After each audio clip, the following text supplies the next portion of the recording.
ہر مسلمان کا یہ عقیدہ ہے اور ہر مسلمان یہ جانتا ہے کہ حقیقی غیب وہ اللہ کے علاوہ دنیا میں کوئی بھی نہیں جانتا۔ اللہ تبارک و تعالیٰ کا فرمان ہے قُلْ لَا يَعْلَمُ مَنْ فِي السَّمَاوَاتِ وَمَنْ فِي الْأَرْضِ الْغَيْبَ إِلَّا اللَّهُ۔ اے محمد الرسول اللہ صلی اللہ علیہ وسلم، اب فرما دے کہ اللہ کے علاوہ اس کائنات میں جو کوئی بھی ہے ان میں سے کوئی بھی غیب کے علم کو نہیں جانتا۔ اب چونکہ انسان اس کی نظر یا اس کا علم اتنا ہی ہے کہ یہ صرف اپنے سامنے جو دیکھ رہا ہے، ظاہر میں جو ہوتا ہے اسی کو ہی دیکھ سکتا ہے، اس کے علاوہ اس کے پیچھے انجام کیا ہوتا ہے، اس کے پیچھے اسے انجام کیا ملنا ہوتا ہے، اس کی طرف انسان کی نظر نہیں ہوتی۔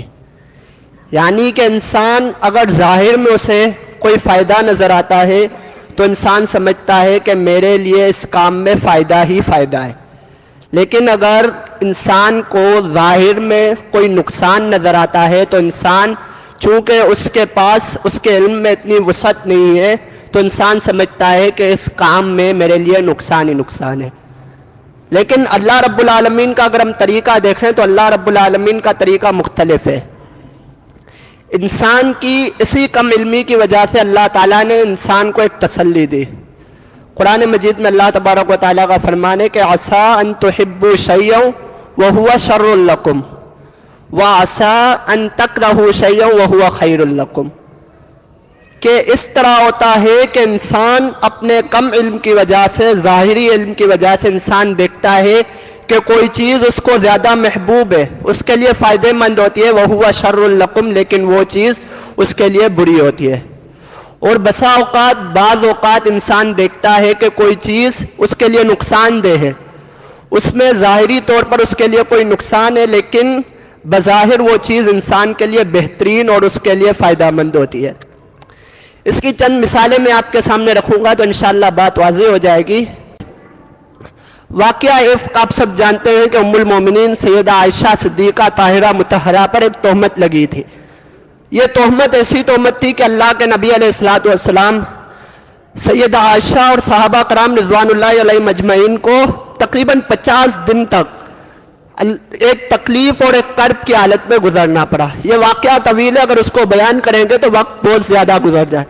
الغرض مختصر یہ کہ اس واقعے میں سیدہ عائشہ صدیقہ طاہرہ مطہرہ پر منافقین کی طرف سے ایک تہمت لگائی تھی، جس کو اللہ تعالیٰ نے قرآن مجید کی 10 آیات نازل کر کے ان کی برات کا اعلان کر دیا۔ جب سیدہ عائشہ صدیقہ رضی اللہ تعالیٰ عنہ کی برات کا اعلان کیا اللہ تعالیٰ نے، تو وہاں پر ایک جملہ کہا کہ ان الذین جاؤوا بالافک عصبۃ منکم لا تحسبوہ شرا لکم بل ہوا خیر لکم، کہ یہ جو واقعہ ہوا ہے، یہ جو تہمت لگی ہے، تم اسے اپنے لیے کوئی برا مت سمجھو، بلکہ یہ تمہارے لیے ایک بہترین چیز ہے، اس میں تمہارے لیے ایک بہترین بلائی ہے۔ اب اگر ہم دیکھیں کہ یہ تو ایسا واقعہ تھا کہ اللہ کے نبی علیہ الصلوۃ والسلام اور صحابہ رضوان اللہ علیہم اجمعین یہ تقریباً 50 دن تک تکلیف میں رہے، اور اللہ رب العالمین فرما رہا ہے کہ اس میں تمہارے لیے کوئی شر نہیں ہے بلکہ اس میں تو تمہارے لیے خیر ہے۔ اب خیر کس طرح ہے؟ اگر ہم بظاہر غور کریں تو اس میں سب سے بڑا خیر یہ ہے کہ اللہ رب العالمین نے 7 آسمانوں کے اوپر سے سیدہ عائشہ صدیقہ طاہرہ مطہرہ کی برات نازل کر دی۔ اب اس برات کے نازل ہونے کے بعد کم از کم اگر کوئی شخص مسلمان ہے تو وہ سیدہ عائشہ صدیقہ طاہرہ مطہرہ پر تہمت نہیں لگا سکتا، ان کی برات میں کوئی شک نہیں کر سکتا۔ اور آج کل کے اگر ہم حالات دیکھیں کہ صحابہ کرام رضوان اللہ علیہم اجمعین پر کس طرح لوگ زبان درازی کرتے ہیں اور کس طرح ان کی عزتوں کو اچھالتے ہیں، اگر ہم بالفرض یہ سوچیں کہ اگر اللہ رب العالمین یہ آیات نازل نہ کردا اور اس وقت اس واقعے کو کوئی بھی نہیں اچھالتا، اور آج کے دور میں اگر کوئی بدبخت کھڑا ہوتا اور اس واقعے کو اچھالتا، تو سیدہ عائشہ صدیقہ رضی اللہ تعالیٰ عنہ کی عزت کے دفاع کے لیے مسلمان کے دل میں تو ایمان ہوتا ہے کہ ام المومنین پاک ہے، لیکن جو دلیل ہمارے پاس ابھی ہے وہ ایسی دلیل ہمارے پاس نہ ہوتی۔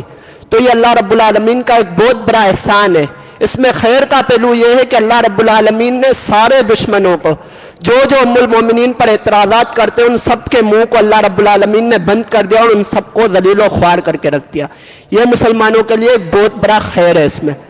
اسی طرح دوسرا خیر یہ ہے کہ اس واقعے کے ذریعے اللہ رب العالمین نے مسلمان معاشرے کی ایک بہترین تربیت کی، جو کہ سورۃ النور میں پوری مکمل طور سے تفصیل سے یہ چل رہا ہے کہ اللہ رب العالمین کس طرح مسلمانوں کے اللہ رب العالمین نے اس واقعے کے ذریعے ایک مسلمان معاشرے کو اللہ رب العالمین نے تبدیل کر کے رکھ دیا. تو ہمیں دیکھنا چاہیے کہ کوئی معاملہ ہمارے ساتھ اگر ہوتا ہے تو اللہ رب العالمین نے اس میں ہمارے لیے خیر ہی رکھا ہے.